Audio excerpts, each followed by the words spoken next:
This is the Seers Seed Podcast, where we explore the seer gift within the Kingdom of God mindset. Hi, Emily. Hey, Doug. I feel like we haven't talked in forever. Yeah, 2 weeks. it has been 2 weeks, and it felt like a long time. Although I was frantically editing a video last week to get it so it would release on a regular scheduled time.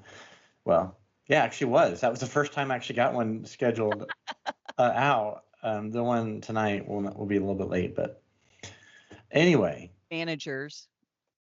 Someone Yeah. to crack the whip and keep us in line. So I could use an editor if anybody is interested. Right. And a graphic artist. I want to do all the fun discovery exploratory work. I don't want to do all the detail stuff. So yeah, it's yes. So hopefully someone will come along and go, yeah, we'll edit. It's not a lot of editing. I mean, really, I don't take out much. It just occasionally like, oh, I need to let the dog out. Then that's about it. So last week we were trying to talk about chapter 6, Seers in History, and we talked a long time. We did about everything but what's in the chapter. Yeah. So I don't know. Maybe the chapter was too short. I felt like the chapter was too long in the first place. No, but I mean, there's a lot of good stuff in here, and that's the really cool thing about this book for me is because there's like toeholds for digging deeper and going further with each topic, and so I mean, there's so much food for thought, for real. I in an early draft, I think I may have said this last week. In an early draft, I included a long quote from one of the sources I mentioned, and the source is a Christian author, and I think the 3rd or 4th century, and he's speculating, like he's imagining a conversation between Peter and one of Peter's students about why some people see spirits, and what does it mean, and how to use the information, and are they good people? I mean, really all the things. And I read it. When I came across that, I was fascinated. I'm like, where has this been? Where has this been? And I included all of it was so good and interesting, and I had a long quote. And when Kathleen Christopher read an early draft, I was like, that's too much. So I basically chopped the quote up, and then what survived, I put it in a footnote. So this is why we need other people who aren't just giant geeks like you and me, because we can get lost in the minutia. Because like I fell down a whole like rabbit hole with Eusebius, and you just throw out 2 lines, and I wind up spending most of the afternoon going, oh yeah, I haven't visited this in a while. So, yeah. And I think because I think you open the chapter with you're talking about a movie and some stuff like that. Well, we kind of talked about that last week, and my thought was to pick up with Eusebius because I think that's where you really make that shift into what's historical. And I don't know. Unfortunately, a lot of times in the modern church, we don't know who these people are. Yeah, why don't you tell me who is? I certainly didn't, to be honest. I took a history of Christianity class in college, and it was all new, and it was a survey, so none of it stuck, And I really wish I had that textbook to this day, but I don't. Anyway, so who is this Eusebius character? Well, he's basically our church historian for the first 300 years of Christianity, from the time of Christ all the way up into Constantine. And so he is really responsible for preserving a lot of the stories and things that happened after the Bible was no longer being written itself. And he just feels like he gathers everything up that he possibly can. He, through some crazy events that I won't go into, he actually inherits Origen's library. And so, wow. Yeah, exactly. So he's got this wealth of information, and there's several people that we would not know of, several works that we wouldn't know of if he had not actually taken the time to put them in his own book. Like he quotes directly from them. And that's how we have a lot of our information today. He was familiar with Plato. He was familiar with Philo of Alexandria. And those 2 guys actually influenced our perception of the spiritual world in ways we don't even realize. And I actually we get further into this, I may bring up some of Philo's stuff and why he may have done us a little damage. But, not any one teacher is going to be completely correct. But I think one of the most fascinating things about Eusebius' work, because he was writing translations of the Bible before we had chapter and verse. So everything divided up in paragraphs. So you could find the pericope, the story or passage that you wanted to find much easier. And it was used into the Middle Ages. There are illuminated manuscripts of his work, and that's how well respected it was. So, he's a pretty big player in the ancient church. And I think, if you don't know his work, I think people need to go back and just peruse it. And you're going to feel like it's going to feel disjointed. It's going to feel like you're just jumping from topic to topic. But he writes in this hurried rush style that, hey, I've got to get all the information now. And the problem with that is whenever you've got somebody who writes like that, he assumes that his audience has a certain level of understanding. And so when you bring up the quote, which I'll just read it. I think I have it here. Excuse the glasses. Yes. And immediately upon his entrance, a great vision appeared to Abigarus in the countenance of the apostle Thaddeus. When Abigarus saw it, he prostrated himself before Thaddeus, while all those who stood about him were astonished, for they did not see the vision which appeared to Abigarus alone. And you saw it. And what I thought was funny, because I looked at some different translations today, it's treated like an idiom. It's treated like a figure of speech. So if you're not looking for this, you're going to blow right past it. But as you read his work, you find out that he writes entirely with this idea that his audience expects supernatural things to occur. Right. So it's all right there, but it's all subtext. And I think the biggest confirmation that he expects this is when you get into him dealing with false prophets and people who are doing things incorrectly. And he condemns people who are using ecstatic means and frenzy in order to try to work up the spiritual fervor and gain these great spiritual insights, because that was pretty much the status quo for the ancient world, not for Christians.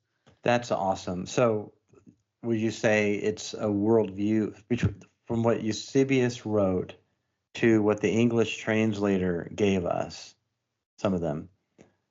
It's a worldview issue. So the frame of the translator is a completely different frame, which actually we get to later in the chapter and in the next chapter. And it's just well, obviously it's an idiom, it's a euphemism, it's a figure of speech, it's a parable, and Eusebius is his frame of reference is this happens. Right. Yeah. His frame of reference is this is completely real. There's no doubt when you read through his work, this is normal. This is expected.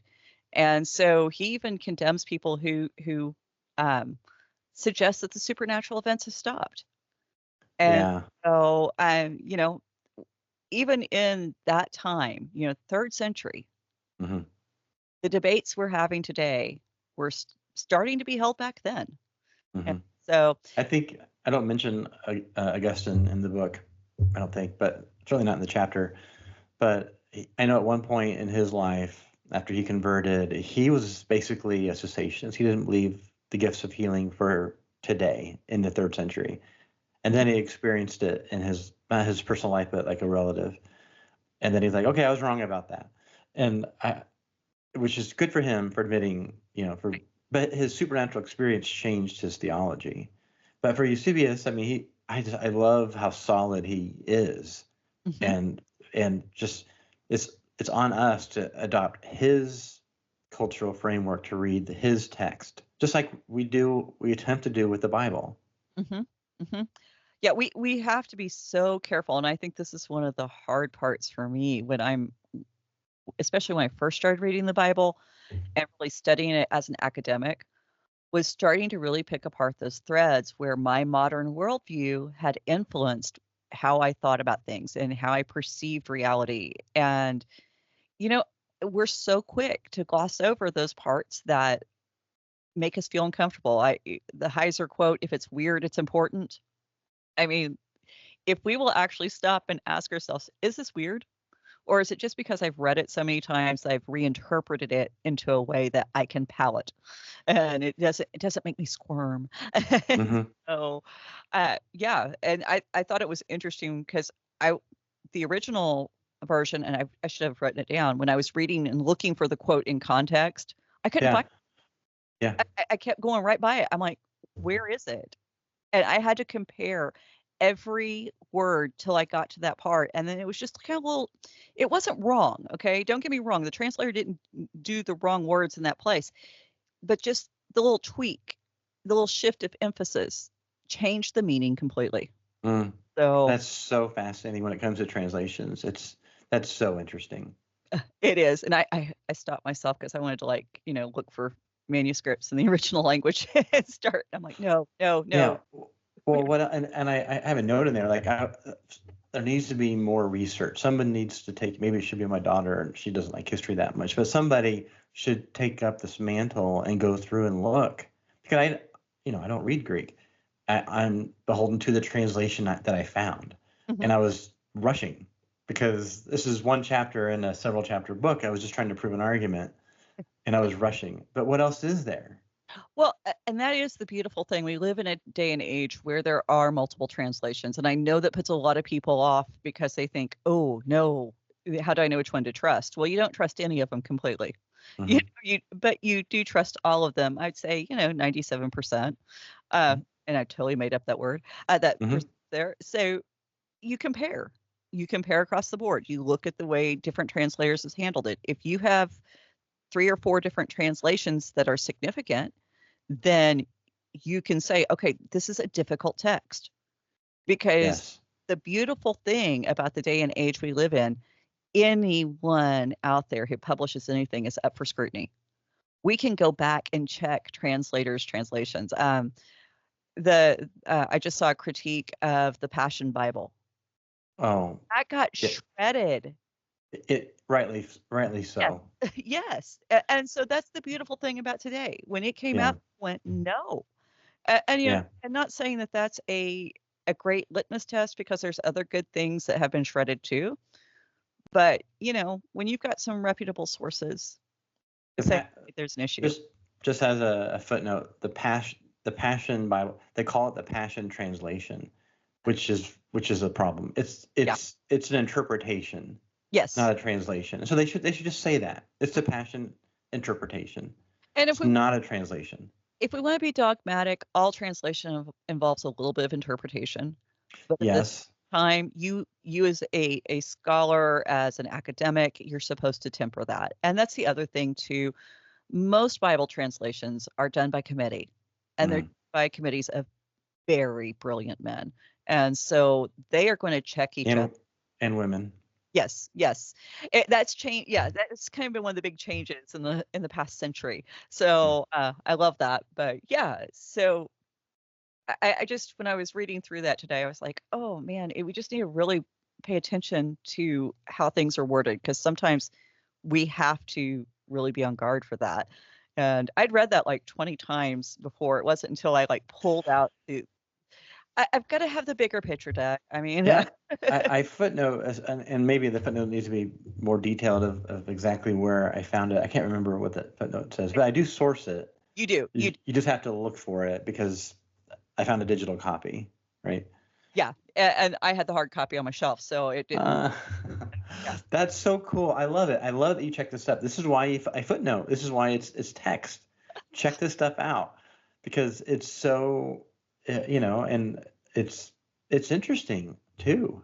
Well, and I think the more you study the Bible and the church and how God has preserved the faith, I mean, you just fall more and more in love with everything He's doing. And Hmm. so I feel sorry for people who don't just want to get in and dig in the nitty gritty. I mean, of course, we'd probably starve to death because there'd be nobody actually doing real jobs. But yeah. Well, yeah, and I was rereading the chapter this evening, and some of it can come off a little dry. 'Cause I don't through the historical period. I don't like offer my opinion on Right. things. Like here's what so and so said. Here's what so and so said.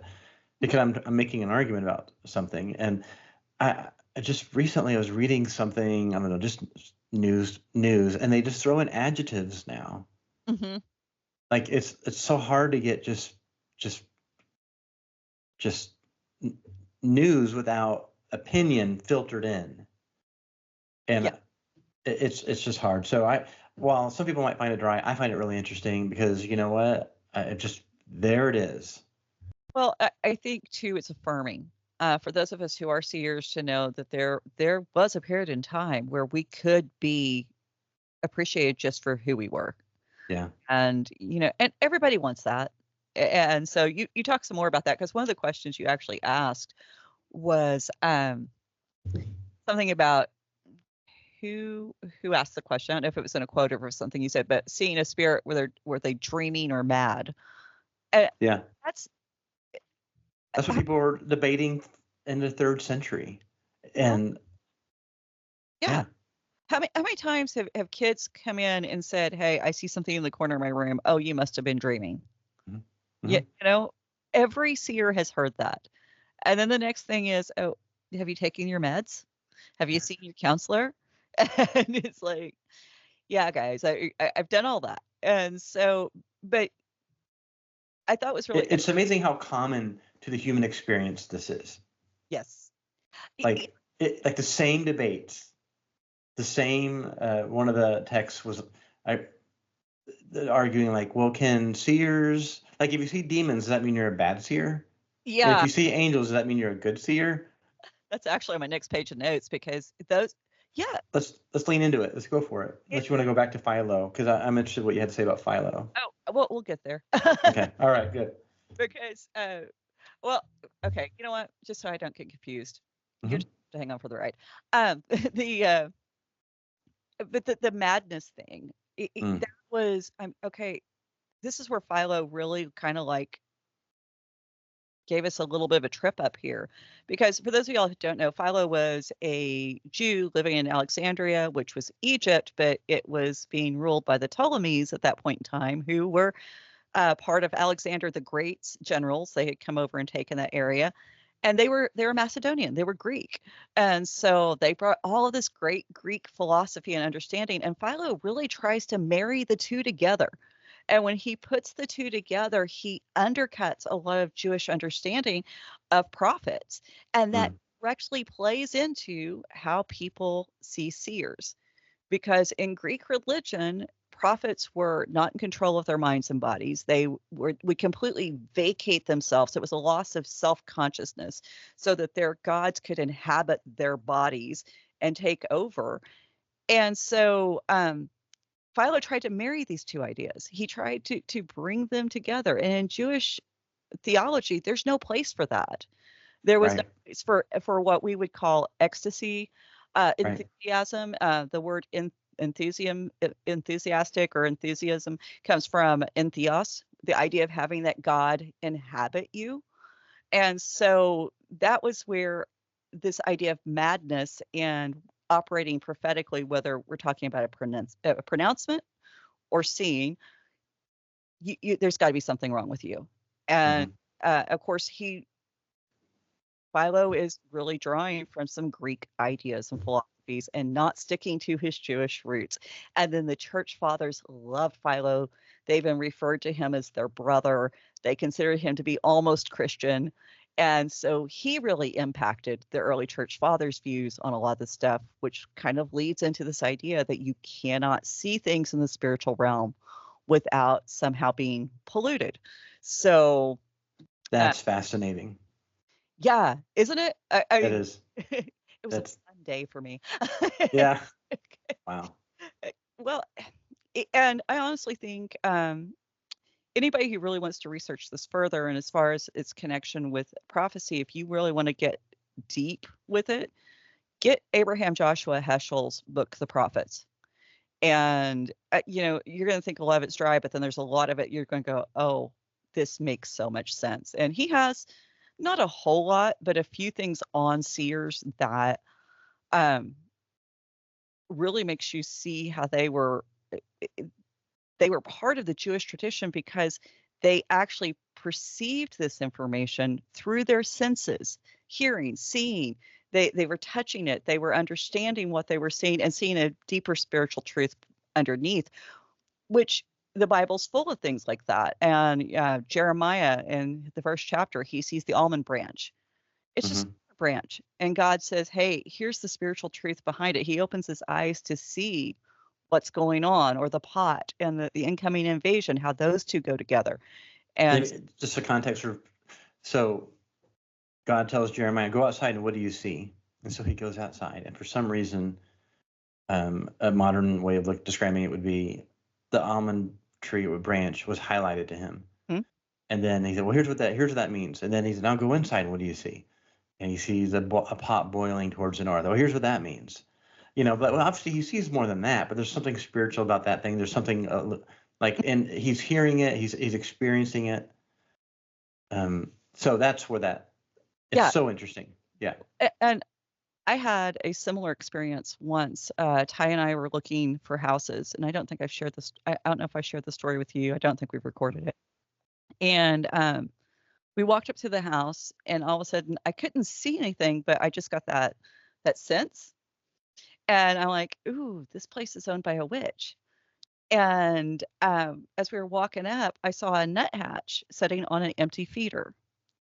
And when I saw it, it's like I knew what the message was. Because nuthatches, I love bird symbolism and all of this stuff. They represent home and security. It's like there's no food here. I'm here, but there's no food here. And sure enough, upon investigation, it was blatantly obvious from the items they had in their house while we were looking around. They weren't even concealed. And it was beautiful. Don't get me wrong. The house was gorgeous. It had the best HGTV makeover you ever could have. But in that moment, I almost felt like the nuthatch told me. Well, obviously the nuthatch didn't tell me. The almond branch did not explain all of this to Jeremiah. But there's this moment where God steps in and goes, hey, here's what's underneath. And so in Jewish tradition, these prophets, whether they're seers or they're what we think of more the classical prophet, they're seeing underneath. They aren't just seeing that top level meaning of things. So, and they're not getting possessed by Yahweh. No. Right? They're not emptying themselves so Yahweh can come in and speak.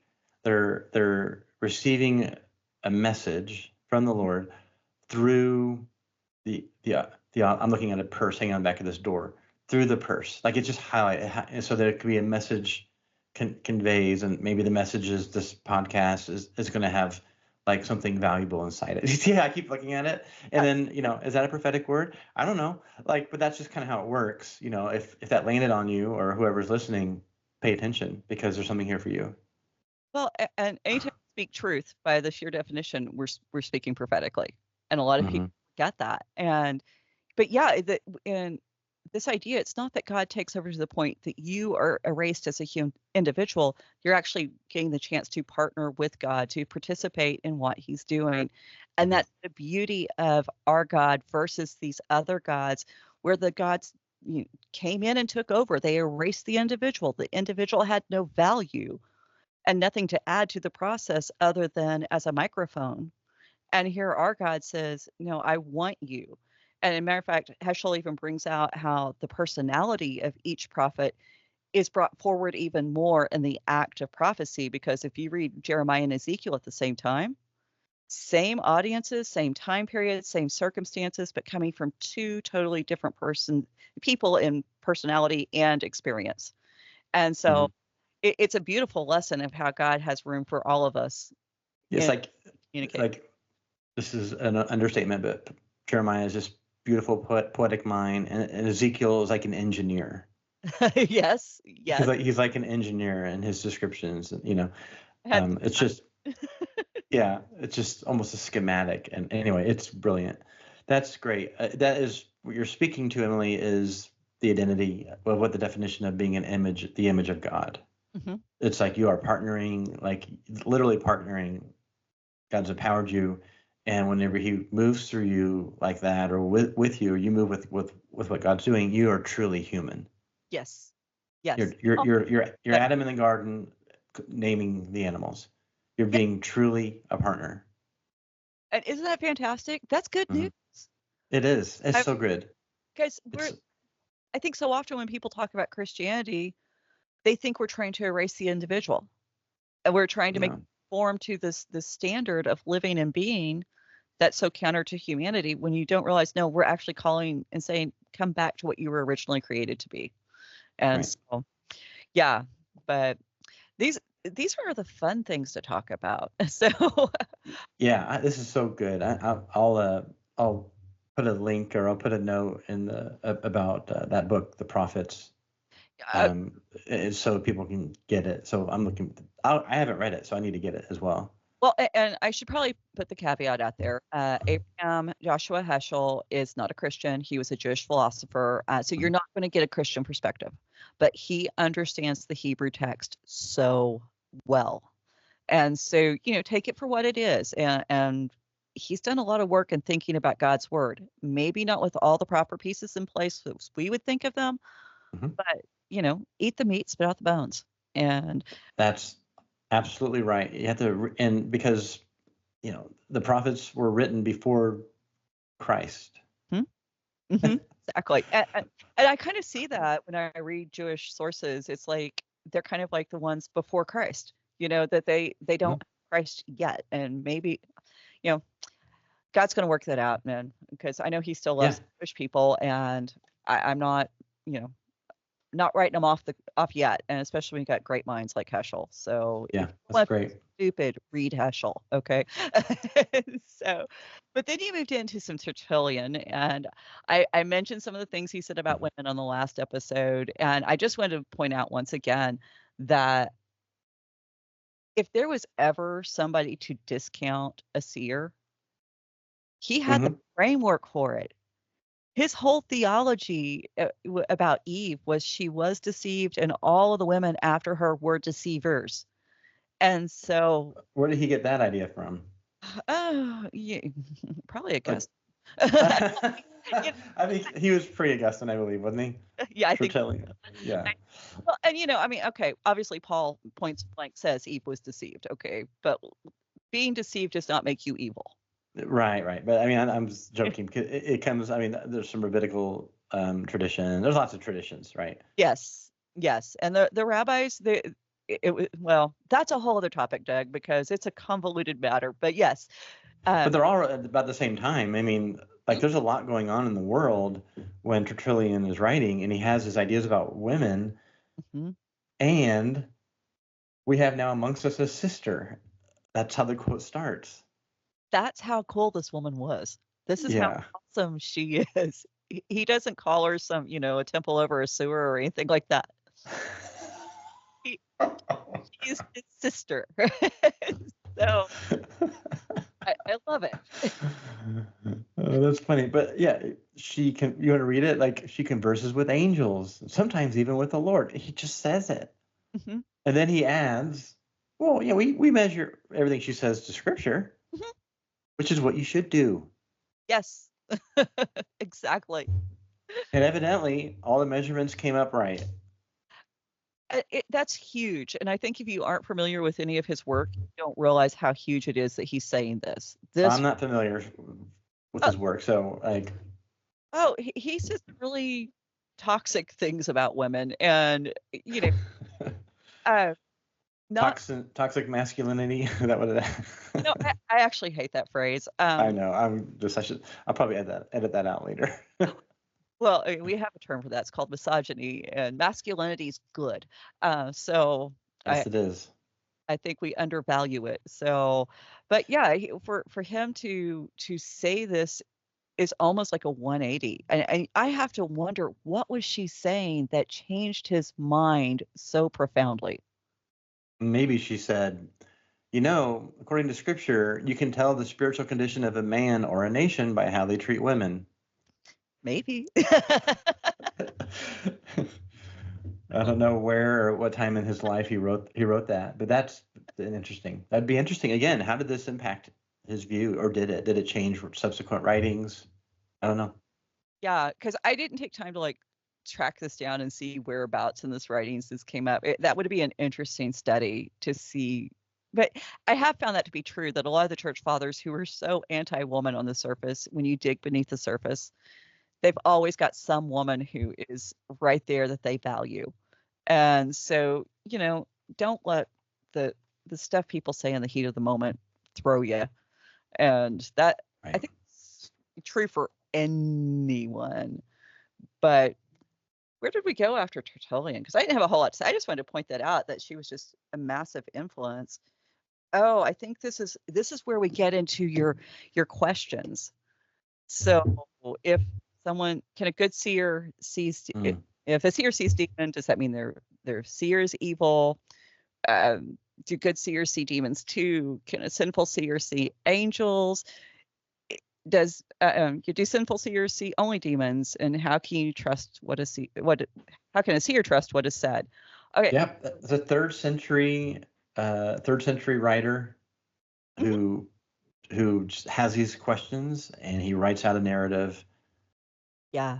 Well, and these are still the questions we get today. I got a few months ago, when we were trying to decide whether or not to do this podcast, I had a woman contact me, and her son came out and said, "Hey, I'm a seer." And a person in his life said, "Oh, you're seeing demons. This is bad." And it totally freaked her son out. And so, it turned out being great. She contacted me. We had this wonderful conversation, got to talk to the son, and, get to share truth, which is what we're doing here. But I have biblical answers for all of those questions. And Yes. okay. Give it. So the first one is, first two together. Does if the seer sees demons, are they evil? And do they only see angels if they're good? Whatever. The temptation of Christ. I mean, here's Jesus confronting demons. If Jesus was evil, then we've got issues, but he can still see them. And so right there, that tells you whether or not a good person can see demons or not. Right. Can evil people see angels? Well, Numbers 22:31, Balaam's on the road with his donkey, and the donkey turns around and talks. One of the most encouraging stories in the Bible. God uses a donkey.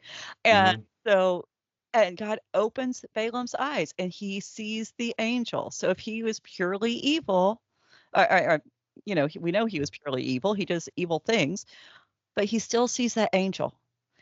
And so, and quick note, because I didn't put this together when I did my notes, so I was writing down. Balaam is one of the few prophets in the Bible who God basically just takes over and says, "This is what you're going to say." Yeah. So the true prophets don't do that. And so that serves as a counterpoint right there. So that is like a scene. It was such a beautiful scene. He's an evil wizard. Yeah. I am going to bless you. He's trying to say the word curse, and he comes out bless. And it's funny. It's funny. It's a great story, and it's beautiful humor. I mean, I love some of my favorite parts of the Bible. One is when God's sarcastic. I love it when God's sarcastic, and he starts in Genesis 1 being sarcastic.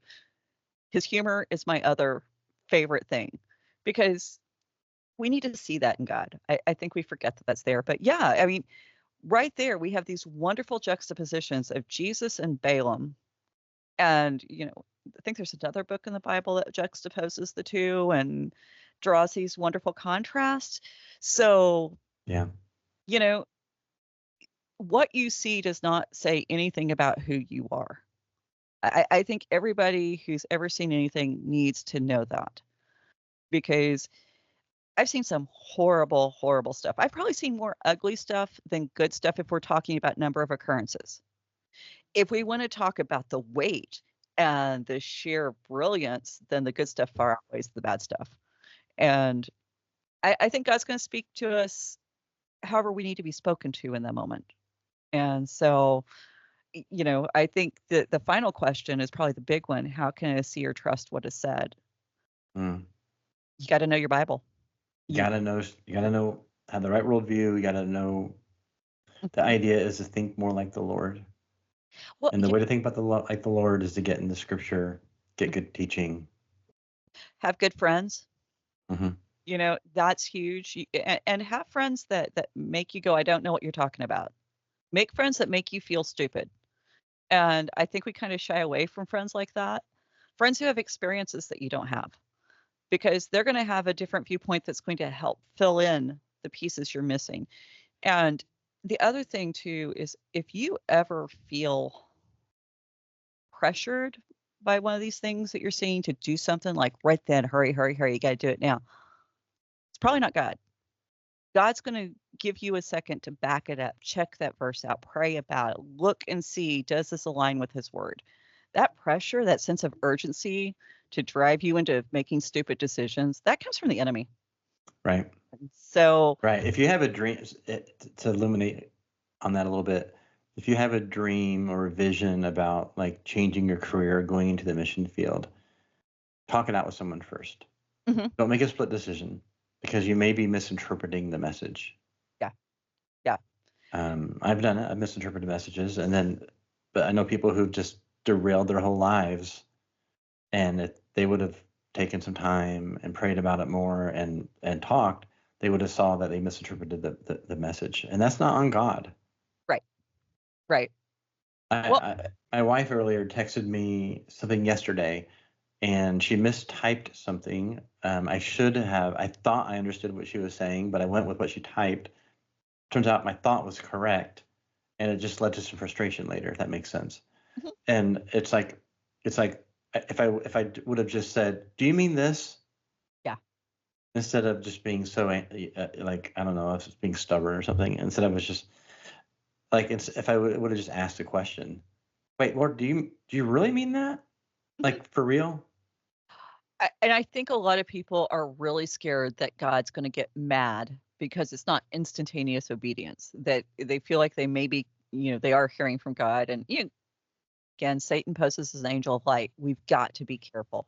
You have to ask questions. He likes it. It's a relationship. I mean, did your like earthly dad, those of you who have one, ask you to do something and you say, "Wait, did I hear you right? Did you really mean that?" My yes. I mean, so it's okay. He's not gonna get mad. I mean, shoot, God's like, "I'm gonna smite Sodom and Gomorrah," and Abraham argues with him for like a half an hour, and as he argues with him down like he's negotiating, he's like, "Oh, don't get mad at me," and God's like, "I'm not getting mad at you. We're just having a conversation." Mhm. But it's sweet. Like Abraham doesn't have, but he doesn't have what we have. He Right. didn't have. He just has a few promises along the line. These incredible encounters, but still, it's okay. Like, that's being obedient. Blindly hearing something because what if you misheard it? Right. Well, and the Bible says to test the spirits. So Mhm. you pause to test the spirit, you're actually being obedient to the, written in stone command that we have. And so, you know, now don't use study as an excuse to avoid God, what God's telling you. But at the same time, because I've known people who studied things to death, and it's like 20 years later, I don't know if God told me to give this $20. Right. Don't do that. But God, I found out God's never in a hurry. He isn't. He dries my dishes. It takes him forever, and it's a pace that we as humans struggle to slow down to meet, and he will Mm. always give you enough time. That's the other cool thing. He will always give you enough time to go through your process to get to that place. And so We're the ones in a rush. We're in the rush to end the worship song. We're in the rush to end the prayer. We're in the rush to make a decision because our life, we think our lives are very short, yeah, yeah, but they're not. no, no, and Our lives are eternal. that has been like one of the most comforting thoughts for me personally is whenever, I've got friends taking vacation. It's that time of year, and we're not going to get to take vacation this year. That's just a given. And, my husband and I were sitting on the front porch the other night, and I'm like, okay, right now in this life, we don't get to go traveling a lot, but we're here. We're doing what we need to do. We've got a pretty good life. Don't get me wrong. But it's like, in eternity, I can probably visit every place I ever want to visit, and I can spend as long there as I want to spend. And and if not, it's probably not going to matter because I'm going to be too busy being enthralled with Jesus. And Whatever. how I first kind of captured this idea, and this is going to be a nerd alert. This is a sidebar. Sorry, it won't be that long. but I was studying with a Tolkien scholar, and he said when you read Lord of the Rings or The Hobbit, don't skip the poetry. Don't skip the poetry. I always skip the poetry because I'm an American. I'm in a hurry to get to the action, and slow down, read the poetry, because all of his poems are they're said by somebody, and they're said by different races. Some are said by the hobbits, some are said by the dwarves, some are said by the orcs, some are said by the elves.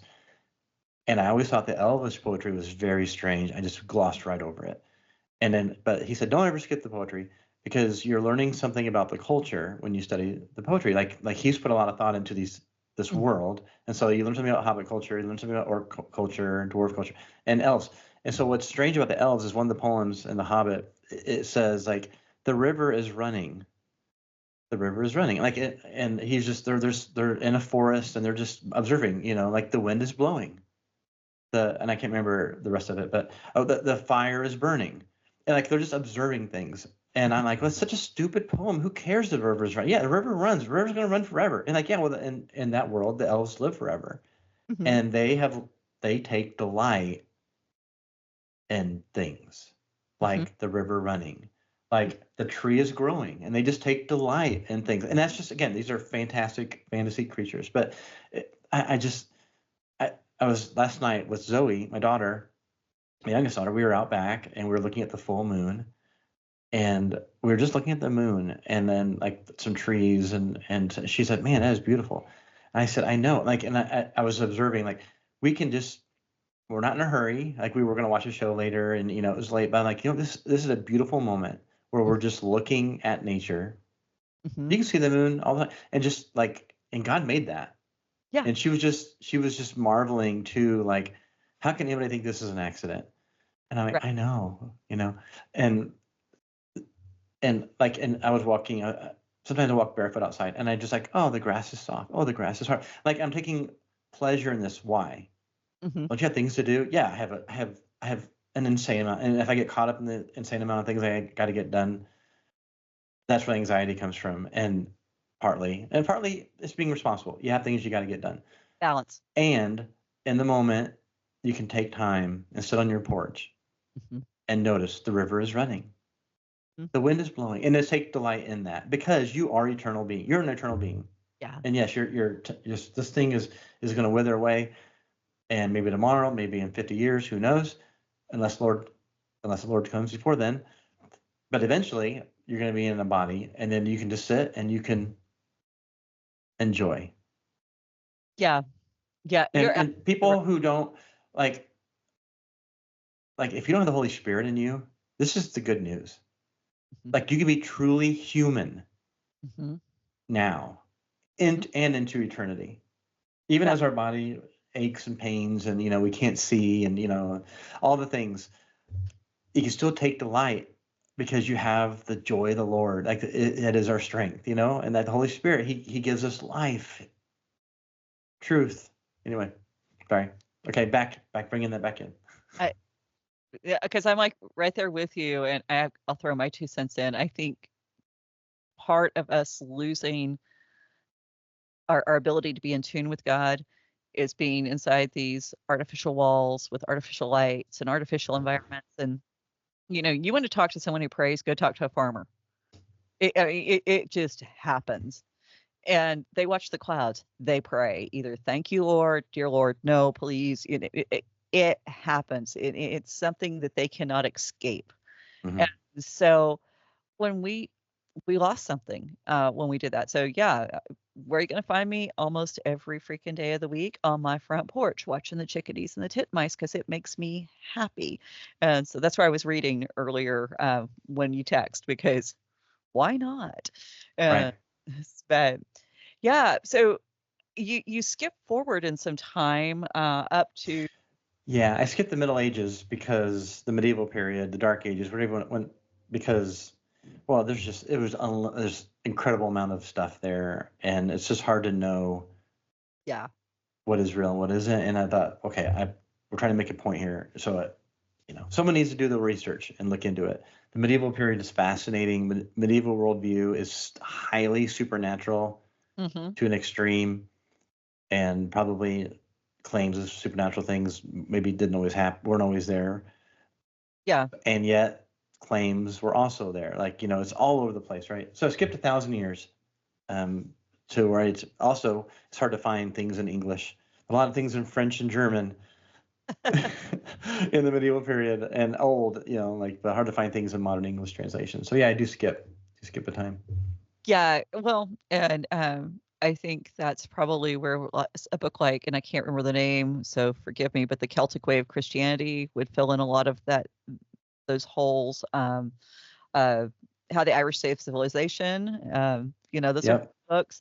So, but yeah, we get 1,000 years and we get to wonderful George Sinclair, who likes to label everything as witchcraft. He wants to do Yeah. things. This still goes on. I'm here to confirm it. And that's why we learned to shut. Isn't it interesting? 400 years ago, he wrote, right? 400 or 500 years ago, and it's the same arguments we hear today. Yeah. Yeah. Like, there's no such thing as seeing spiritual things. It's all, or no, Christians don't. It's all evil. It's witchcraft. Mm-hmm. It's witchcraft. Even the ones that don't mean to. He has a quote where, like some of them don't even mean to see spiritual things. Well, they're witches too. Yeah. Like, dude, think about what you're saying. Well, it's because nobody carries their thought out to the final conclusion. And yeah, this whole idea that if you see something spiritual, you must be a witch. I actually think this is where one of those times there's almost an inversion. People who see spiritual things become witches because they're accused of it. Kind of that idea of, well, if I'm going to be accused, I might as well be guilty. Well, also, it's the power of the word. It's the power of naming somebody. Mm-hmm. Oh, you're this. Yeah. And then that just I mean, what does the word spell come from? You're spelling out a word, right? Mm-hmm. There's power in that. Mm-hmm. And whenever you falsely accuse somebody, that can work in their brain. And I worked with, so how many people grew up, oh, you'll never amount to anything, or you're a loser, or you're fat, or you're all these, and it just rewrites their mind. Yes. And I can imagine like, well, you're super creepy looking into the corner, whenever, in this late medieval period, people, like Black Death has come through. I mean, this is a brutal time, the Mongol invasions and the Muslim invasions and all these kings and rise and falls of empires. And you're just trying to get the potatoes in the ground. And what are you talking about? You see something in the corner. Maybe you're a witch. Right. And like, oh, okay. Then that just works on people. And the first people to throw that stone are, and forgive me for saying this, the good Christian folks. And that just puts a bigger divide between us and them. And so even if you're looking for help, well, you can't turn to those people. They've already told you what they think about you. Right. And I can even imagine that some of these good Christian, the priests and the pastors and the fathers and whatever, the clergy, they knew exactly, oh, they can see. I believe her. And I do not want that person in my church because I know the sin I'm carrying. You're a witch. Yeah. It's easier to take us out. Today, someone accuses a leader in a church of a sexual impropriety, and it's like, you have a spirit of Jezebel on you. You need to leave, and like, it has not changed. When we start labeling people who are different and saying, this person belongs to the devil, this person has made, because being a witch wasn't just they went out and danced under the full moon. There was lots of other components to this that were gruesome and grisly and not what we think of today. So to actually call someone that was saying some pretty horrible things about a person in his time. It's super interesting. So the book we're talking about is Satan's Invisible World Discovered. And it's a fascinating book. But he also talks about, Satan's Invisible World Discovered. But in it, he mentions, they're all witches, except for King James, who had an angel walk up to him and tell him about an impending battle or invasion or something, and then disappearing. The king, he was not a witch. Yeah. Well, it was just bizarre. I'm like, wait, you just contradicted everything you've been saying in this book. Well, one, we're talking about a man, and 2, we're talking about the king, and he could take your head off. And so, we Mhm. just switch this stuff around. But no, I mean that's the whole thing. It's we cannot believe, and okay, this is what it boils down to. We cannot believe that God would manifest himself more powerfully and more convincingly in this world than evil does. And we run into problems. Evil is brash, it's arrogant, it wants you to notice it. God's busy behind the scenes. The river's running. The That's God. river, yeah. Mhm. And He so, wants you to be afraid. The enemy wants you to be afraid, mhm, and mhm. like you're going to lose. And now we have eschatology. We have end times ideas of it's going to get worse before it gets better. You know what? It might get worse before it gets better. That's the rise and fall of civilization. I mean, that just happens. And yet the river is running. Every time, okay, so every time we choose to fear instead of looking for God, we're saying that this evil is bigger. And I loved one of the things that that Heschel pointed out when I was reading today, that in the Old Testament, when it talks about fear and awe and terror of God, that word there, when it was translated into the Greek, it was ecstasy. It was that idea of actually being overcome by the presence of God, and not in the eraser of self, but the being able to engage with God. And I'm like, wow, how different is that than all the fear mongering that we Christians love to do? And don't get me wrong, I think Satan's real. I think hell's real. I think there's real issues that we need to deal with. But those are so insignificant compared to what God wants to do. Yeah, the fear is his overwhelming presence, and it's like you're in awe, like, okay, woe is me, I am an unclean man, you know. Well, But the response is love. The response is love, and so it's the woman who loved Jesus so much that she burst into someone's home and washed his feet with the oil in her hair, yeah. and to the astonishment and aghast and horror really of everyone except Jesus, who said, "You love a lot because you've been forgiven a lot, Hmm. Hmm. and if you don't, and if you're not like." That you should be evaluated, like these Pharisees who were judging should have been like, you know what? Actually, we've been forgiven a lot too. Hmm. But the response first was love. I mean, it's brilliant. It's beautiful. And so that's like, yeah, she was in fear. That was the fear, right? That was the love. I bet those words are related, or those emotions I are mean, related. I don't know the words. I'm not a yeah.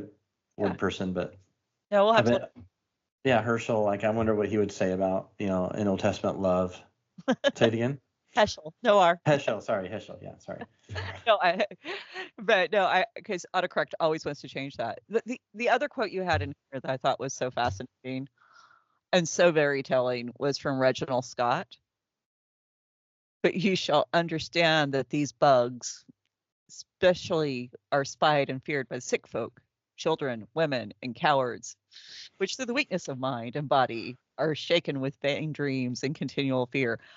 Oh my goodness, what a way to shame someone into shutting up. Sit down, shut up. Don't bring your toys into our yard because we don't want to deal with it. Right.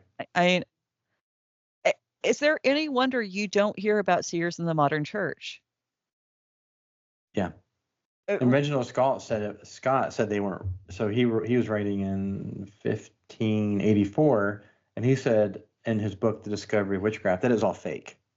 Yeah. It is all imagination or ignorance. But what I love about this is the other part of the puzzle people need to remember. You don't write a book refuting something that's not happening. You know, Right. I mean, I'm going to write a book talking about the evils of the purple men who dance in my front yard in the morning. They don't. Yeah. They're purple men. And then when you read his descriptions of what people have told him these things look like, they match descriptions that of the testimonies I've included in the book. Hmm. Hmm. It's things that you've seen and other seers have seen. And having those kinds of like affirmations is like it's as a seer, I keep saying this. It's like, oh, I'm not crazy. It's a long quote. I included it because I found it very fascinating. and also affirming that, yeah, these people are seeing all these things that I see, not me personally, but Seers, all these things and he's responding just like the guy at my church did. Oh, it's all your imagination, or my parents, or Yeah. the psychologist, just your imagination. It's the same experience that people have today. Yeah, it's right there. And yet in the Bible, we have seers. We have people who actually see the spiritual realm. But for whatever reason, it doesn't happen today. And I think my favorite part of this chapter, Doug, I have to tell you, is when you make the observation that education actually increased awareness. Oh my goodness. I loved Yeah. it.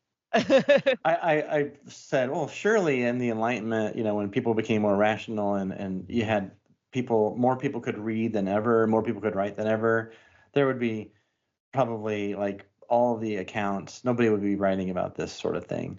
And turns out, nope, everybody is writing about it. Well, and even today, we label it fiction.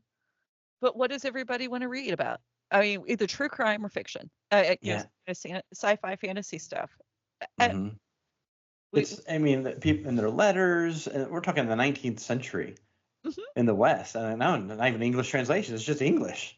Right. Like it's just people's letters. Oh, having all these experiences, are some of them made up? Maybe some of them, but come on, it's everywhere. And then spiritualism, like just can't, like, as people share these ideas, and you have the religion basically of spiritualism, and a shocking percentage of the so-called Christian country practiced it.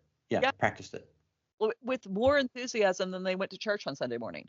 Oh, way more enthusiasm. I think it was a greater percentage participated in spiritualist activities than in church, actually, Well, in this time period.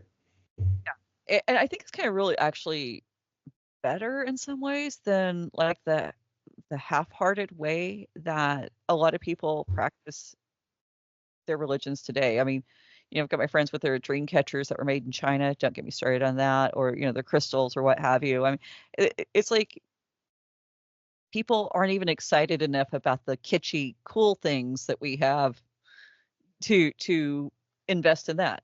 It's like our spiritual lives are just dying off. It's not even in a bad way. It's they're just gone. It's not that pendulum swing of passion from one to the other, because the opposite of hate is not love. Um, it's indifference, or the opposite of love is not hate. It's indifference. Either one.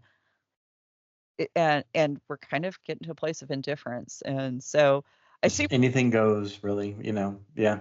I see we're almost at an hour, but I don't want to stop until we get, because you brought up the people were talking about drugs and illness and the hallucinations. And okay, so I have never done any illegal drug in my life. I'm that goody two shoes, yes. However, I'm part of the 1% who hallucinates on codeine. Wow. And oh yeah, I've had full-on conversations with cats in a waistcoat and a monocle. I've seen Ty stretched out like a giant Gumby up through the heavens. I mean, it was wild. Those are completely different experiences. Right. They left me confused. They left me feeling baffled by where was I, what was going on. Seeing in the spirit realm, nothing like that. It's just not. And so when people would go, oh well, that's illness or it's drugs, it's completely different experience from the people I've spoken with. Yeah. And I mean, and once my daughter, and it's in the next chapter, but it's spoilers. Once my daughter, when she was super little, her fever spiked. It went from like regular 98 to 104 and super fast, and she hallucinated. And she was hallucinating, and we didn't know she was hallucinating in the moment.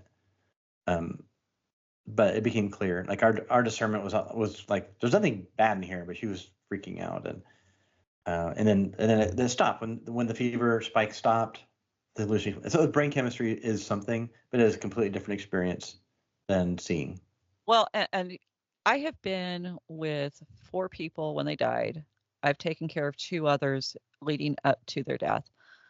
So, I mean, we're talking about disease-ridden bodies here. They were given out, obviously, but they would often see people in the room who had gone before. They would say, your grandfather's there, or my mom is there, or people I hadn't met. And my grandmother reached for someone as she died. I wasn't there at that precise moment, but you know, are they hallucinating? I don't think so. The Right. experiences I've been with, I mean, and there's if we're going to talk about illness causing people to see these things, that's your prime time. And yet it's so real. Even if you listen to testimony of hospice nurses who were there when, and I'm talking about hospice nurses who don't believe. They will tell you they became believers. They whether it's Christianity or some other spiritual reality because of what they witnessed at a person's death. Yeah. I think as the brain shuts down, it does activate some sort of something, and then they can pierce the veil, if you will, use that language. Well, it's interesting you say that because there's a quote of a seer in the 1800s who writes what he saw when people die. Oh, did I miss that? It's a long quote, maybe you did, but it was in the book Spiritualism. And anyway, so just he read this last and it goes on, and it reminded me of a science fiction book or movie. Something we saw in The Frighteners, for instance, how they showed this, the spirit leaving the body. And yes, I remember that now. Yeah, because I did read it. You guys, yeah. So I can imagine, people gathering, maybe, I don't want to say people gathering. They're seeing something as they pass. Well, and part of that when we started, we were talking about that ecstasy and the frenzy and all of that. That was to create that same physical condition that would allow it. There's something that even these other religions realized: if I put enough stress on my body, usually through deprivation or excess, sleep deprivation, food deprivation, or excessive drugs, alcohol, sex, what have you, I can see. And so that's the thing with what we're talking with Seers. We're not manufacturing the experience. We aren't trying to thin those veils. We're just, when it happens, we go, okay, this happens. And so it's,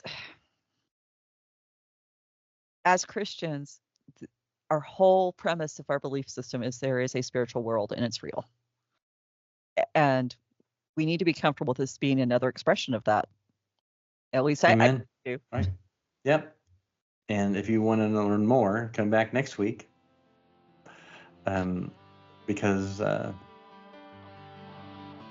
we're gonna think through different worldviews. Awesome. About what you see. Yeah. Bye. Bye. Thank you for listening to the CRC podcast. Opening and closing music is Sun by Jason Callahan. Bumper music includes Just Around the World and Alta Heron by Keel Accounts. Music and CRC podcasts are distributed under Creative Commons Attribution Non-Commercial No Derivatives 4.0.